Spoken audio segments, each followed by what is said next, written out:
In one of the quietest, most forgotten corners of the city's overcrowded animal shelter sat a cage that everyone stayed far, far away from. It wasn't just any cage. It was the one no one dared approach. And inside, a massive German shepherd with a name that whispered fear, Blaze.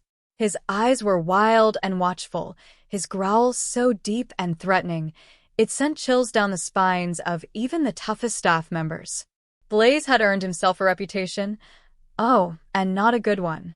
His name echoed like a warning through the shelter halls. Aggressive, unpredictable, completely untouchable.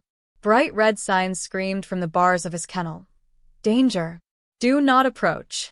Volunteers traded hushed stories about him, like campfire tales.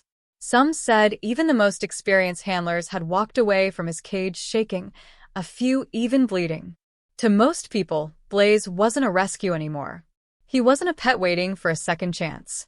He was a storm waiting to break loose, a walking time bomb, ticking quietly behind bars. Days blurred into weeks. People eventually stopped stopping by his cage. No hopeful eyes looked his way anymore. No gentle words were spoken.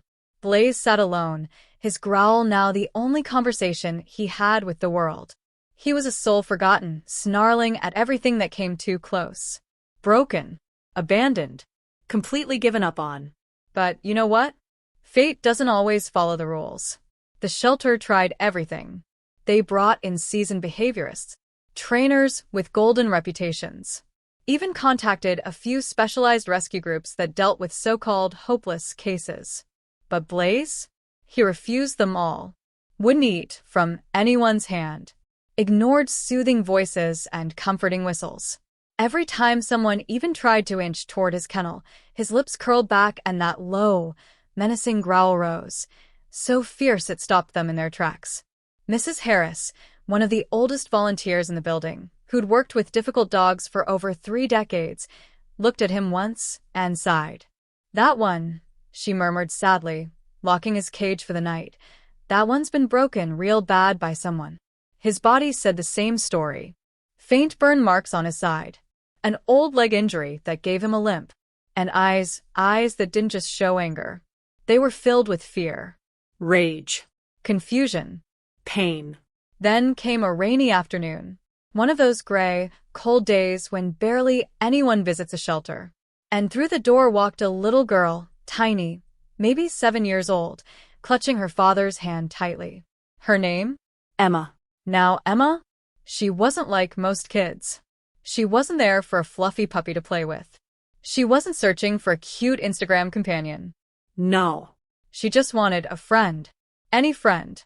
As she and her father walked past the barking cages, dogs jumping and yelping for attention, Emma suddenly stopped. Right in front of Blaze's. Her dad instinctively pulled her hand. Not that one, sweetheart. He's not safe. But Emma didn't budge. She just stared, straight into Blaze's intense, guarded eyes. And for the first time in what felt like forever, Blaze didn't growl. He just looked. Still. Silent. Emma crouched slowly in front of his cage. No sudden movements. No baby talk. She simply placed her small hand against the cold metal. No words were needed. Just presence. Just calm. The staff watched, wide-eyed, from a distance. Couldn't believe what they were seeing.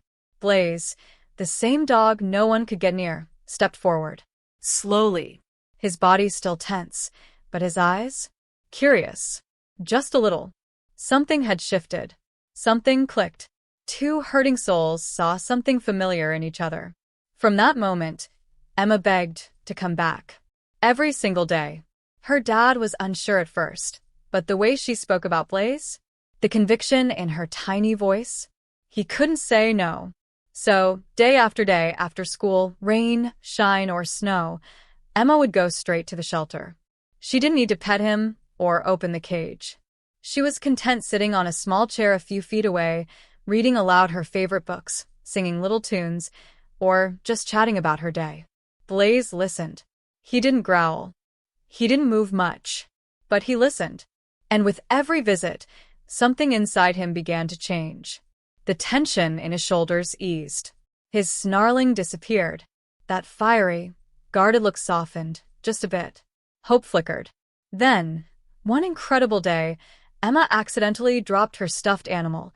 It rolled right to Blaze's cage. Everyone froze, holding their breath. Would he snap? Would he lash out? No.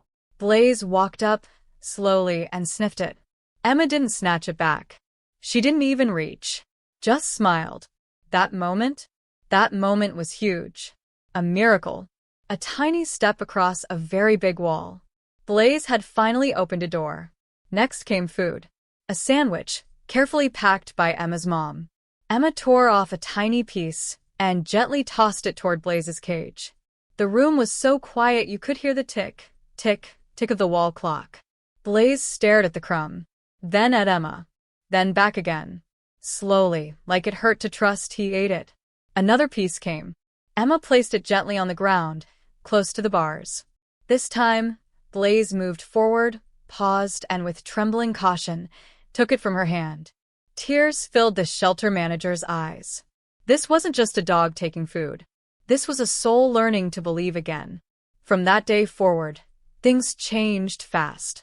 Blaze began greeting Emma with gentle eyes and even wagging his tail. He learned to play little games with her, batting a ball softly, resting his head near her feet, and slowly beginning to trust that this world might not be so bad after all. Eventually, the shelter let Blaze out into a private yard with Emma. No cages. No barriers. Just open space and second chances. At first, he stayed distant. But one afternoon, he walked up and gently laid his big, scarred head in her lap. Emma cried. The staff cried. She hadn't just calmed a wild dog. She'd helped him heal. Her parents saw it, too. The bond was too real to ignore. After lots of paperwork, safety checks, and promises for training and support, they made it official. Blaze was going home. The day he left, the entire shelter lined the hall to say goodbye. Staff members waved. Some cried. But Blaze? He didn't look back in fear. He walked proudly beside Emma, his head high, tail wagging like sunshine. At home, he explored every room before settling right at Emma's feet, as if to say, "This is where I belong." Emma wrapped her arms around him and whispered, "You're safe now, Blaze. Forever." He had found his family, his peace, his purpose. Not because someone trained him, not because someone forced him, but because one little girl looked at a broken dog and didn't see danger.